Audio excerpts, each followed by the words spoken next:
Таны хувьд энэ хоёрын аль нь илүү хэцүү вэ? Зорилгынхоо дагуу үйлдэл хийх нь хэцүү юу? Эсвэл хийхгүй яваа гэдэг дараа нь харамсах нь илүү хэцүү юу? Миний хувьд энэ хоёр хоёулаа хэцүү. Гэхдээ хоёр дахь нь илүү хүнд тусах болно.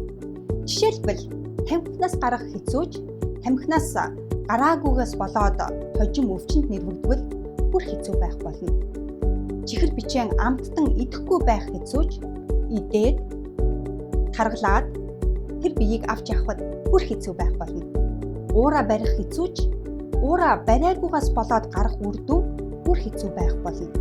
Тиймээс дараа нь харамсахгүй тулд муу зуршлаа өнөөдрөөс эхлээд зогсоогоорой.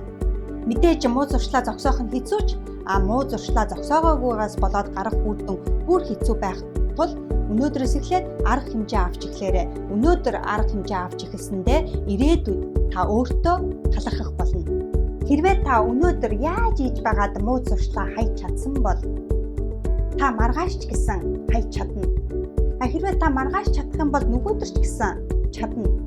Ингэж баг багаар хаясараа байгаад нэг л мэтгэд та муу зуршлаасаа салсан байх болно.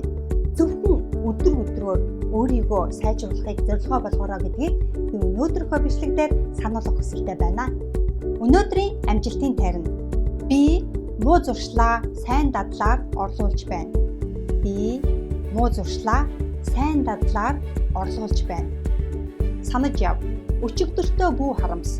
Учир нь таны гарт өнөөдөр л байгаа тул ирээдүгээ өнөөдрөөс бүтээж эхэл.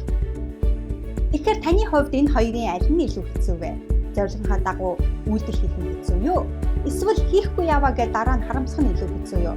Хэрвээ хоёр дахь нь илүү хэцүү бол та өнөөдрөөс эхэлж ямар арга хэмжээ авах гэж байна вэ гэдгээ доор надтай хуваалцаарай.